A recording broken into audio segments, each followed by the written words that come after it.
బద్ధకంగా ఉన్న స్త్రీని వివాహం చేసుకోకు. నువ్వు సుఖపడలేవు. ఎందుకంటే నీకు ఏ సహాయం కావాలన్నా అది చేయడానికి ఇష్టపడదు. అంతేకాక సహాయం అడిగినందుకు నిన్నే తిరిగి ద్వేషిస్తుంది. అత్యాశ కలిగిన ఆడదాని నుండి దూరంగా ఉండు. అది ఎంతకైనా తెగిస్తుంది. నిత్యం అబద్ధాలతోనే బ్రతుకుతుంది. అటువంటి ఆడది నిన్ను లెక్క చేయదు. నీ డబ్బు, నీ ఆస్తులు కోరి పెళ్లి చేసుకునే ఆడది అత్యంత కిరాతకంగా ఉంటుంది. అది నీకు ఎటువంటి మనశ్శాంతిని ఇవ్వలేదు. ఎందుకంటే అది విషపూరితమైన స్వార్థంతో ఉంటుంది. అర్థం లేకుండా నిరంతరం ఏడుస్తూ ఉండే స్త్రీకి దూరంగా ఉండు. అది దాని ఏడుపుతో నీలో అనవసరమైన భావాలను సృష్టిస్తుంది.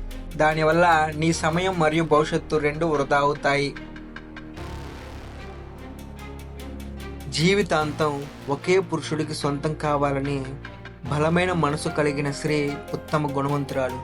ఆమె స్వచ్ఛమైన ప్రేమను, మృదువైన భావాలను కలిగి ఉంటుంది. ప్రేమను నటించే ఆడది నీ మనసుని పాడు చేసి పైశాచిక ఆనందం పొందుతుంది.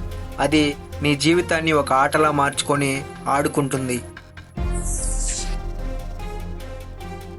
ఒక మగాడు కుటుంబ బాధ్యతలను చేపట్టగలిగే గుణవంతురాలైన ధర్మబద్ధమైన మనసు కలిగిన స్త్రీని మాత్రమే వివాహం చేసుకోవాలి. అలాంటి ఆడది తన భర్తను, సంతానమును సక్రమంగా తీర్చిదిద్దగలదు. కేవలం నీ అందం మరియు నీ డబ్బును చూసి పెళ్లి చేసుకున్న ఆడది తర్వాత ఇంకొకటి అందం మరియు వాడి డబ్బును చూసి వాడిని కూడా కోరుకుంటుంది. కామం మరియు డబ్బు పట్ల ఎక్కువ కోరిక ఉన్న ఆడది ఎంతకైనా దిగజారగలదు. ఎవరినైనా నాశనం చేయగలదు. ఆమెను ఎవరూ ఆపలేరు. ఆమె వల్ల గుణవంతురాలైన స్త్రీ కూడా సులువుగా చెడిపోతుంది.